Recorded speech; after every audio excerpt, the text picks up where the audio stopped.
Hello po. God bless us all po. To God be the glory po. Thank you po sa lahat ng magtatapos ng content ko na to. To God be the glory po. God bless us all po.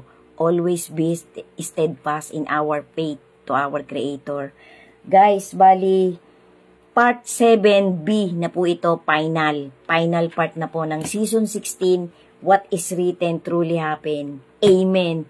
Thank you so much po talaga sa ating Creator kasi po niloloob pa po niyang makagawa ako ng mga ganitong content. Maraming salamat po talaga sa inyong lahat na tumatapos. Tinatry na tapusin ng content ko. Pinipray ko po sa ating Creator na sana po talaga sa aking kaliitan nakakapagtawid ako sa inyo sa bawat content na ginagawa ko. Especially po itong ganitong season na What is Written Truly Happen. Part 16 na po ito, napakalayo na po ng narating ng content ko. Kaya to God be the glory po talaga, napakalaking utang na loob ko po sa Panginoon at sa inyong lahat na nakakakita ng mga content ko na nagtatapos at sa mangilan-ngilan pong nagbibigay ng puso. Sana po tapusin nyo po para po kahit papano manamnam nyo po yung content ko na talagang ang ginugol ko po makapagtawid ng maliit na motivation, kaunting life coach, kaunting life lesson na makapagbibigay pa po, magbuboost pa po sa faith nating lahat. Kasi ang bawat content ko po, kahit papano, ichinecheck ko po yan sa Holy Scripture, sa love letter ng ating Panginoon. Kung totoo yung documentaryong napanood ko. So far so good po from part 1 hanggang from season 1, hanggang itong season na to talaga po namang nakasulat. So far so good. Nakasulat po sa Holy Scripture ang mga napapanood kong dokumentary. Yung iba nga po talagang sobrang lalim pa talagang ini-enhance po ng mga gumagawa ng dokumentary para po mas makapagtawid talaga sila ng motivation sa sino mang taong makakapanood ng content nila. Isa po ako dun sa sumusubaybay ng mga content na talaga pong sa pakiramdam ko magbuboost ng faith natin. Kasi guys, wag na po tayo magbulag-bulagan. Talaga pong nandun na tayo sa last minute. Wag na po nating hintayin mag 2050, mag 2040, 2030, bago pa po tayo magkumahog na makagawa ng mga bagay-bagay, ng maliliit na good deeds na talagang ang malulugod ay ang ating Creator. Kasi yan po ang hinahanap ng ating Panginoon guys, yung malulugod siya sa ginagawa natin, sa iniisip natin, sa sinasalita natin.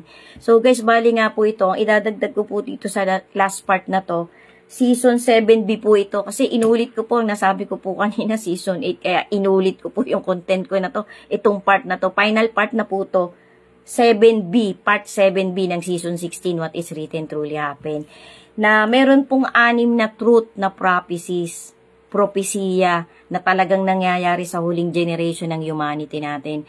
Sabi po dun sa documentaryong napanood ko, sinabi ko na po sa part 7 yung una, yun nga pong ang ultimate na pagbabalik ng ating Panginoong Hesus, yun nga po yung rapture, yung sinasabing climax ng Great Tribulation, na totoong-totoo po talagang babalik. Ultimate na pagbabalik ng bigatin sa ating Creator, ang ating nga pong Lord Jesus.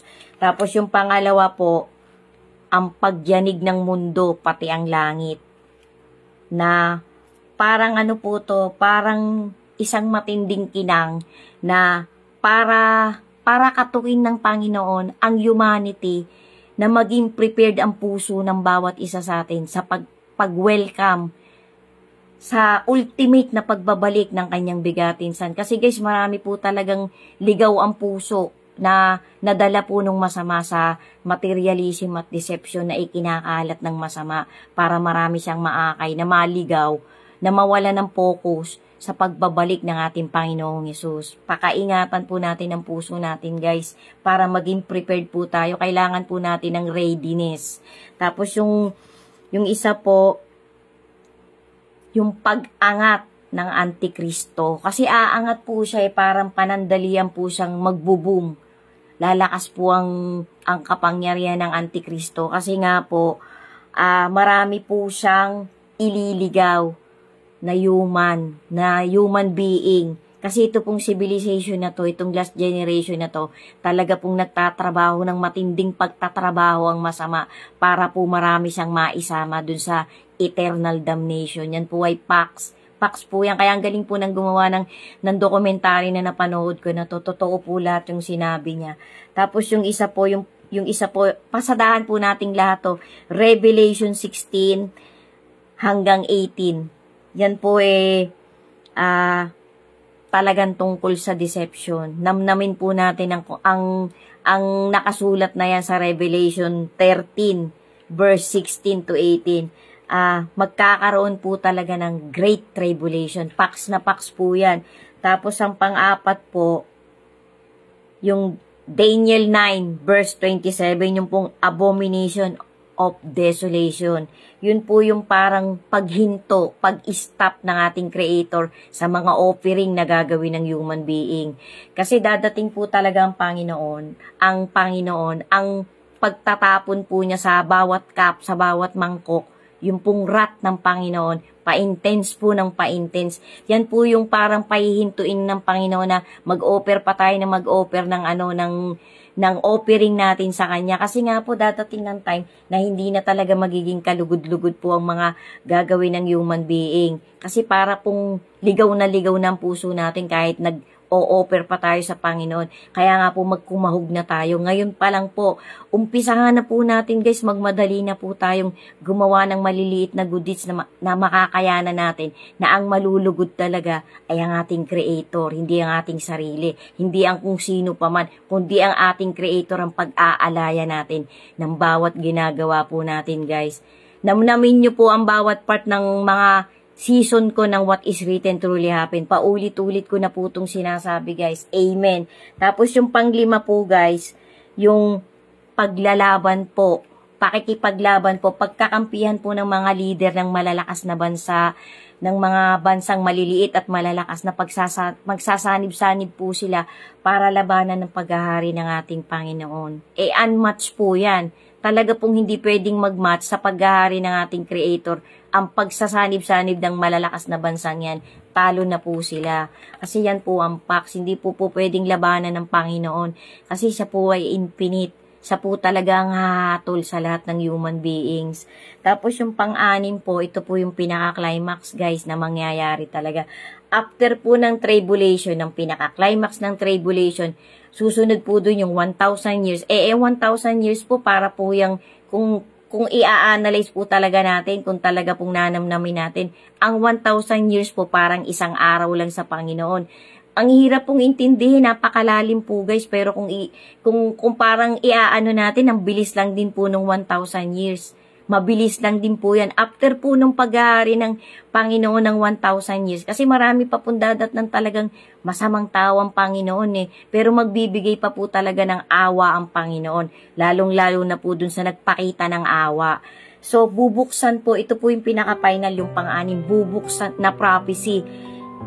Bubuksan po ng ating Panginoon ng 2 libro. Yan po yung Book of Life and Book of the Dead. Yun nga po yung kapag tayo'y nasulat ang pangalan natin sa Book of Life, ay karapat dapat po tayong magkamit ng salvation, ng eternal life.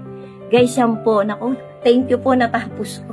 Bali, Part 7B po ito, final. Thank you so much po talaga sa lahat ng madadaanan ng contents ko na to. Maraming salamat po. Sana po umpisahan nyo mula Part 1 hanggang dito sa final part. Sana po talaga samot dalangin ko sa ating Creator na kapaghatid po ako sa inyo ng maliit na motivation, ng maliit na life lesson. Kasi magmadali na po talaga tayo guys. Dagdagan po natin ang kapit natin, ang faith natin. Manalangin po tayo lagi sa Panginoon ng taus-pusong. Dagdagan pa po niya ang faith natin araw-araw para po mas mapalapit pa tayo sa Kanya. Sikapin po nating tahakin talaga natin ang trajectory na papunta sa kanilang mag-ama. Kasi sila po talagang wala na po tayong ibang kakapitan, silang dalawa lang po. Hindi po tayo pwedeng iligtas ng wisdom natin, ng lakas natin, ng kayamanan natin, ng pera natin, kundi yun pong pagmamahal at tiwala natin at faith natin at good deeds na magagawa natin sa natitira pang buhay natin. Guys, magmadali na po tayo. Thank you po talaga. Sana po talaga nakapaghatid ako sa inyo ng maliit na motivation. To God be the glory po. Thank you po talaga.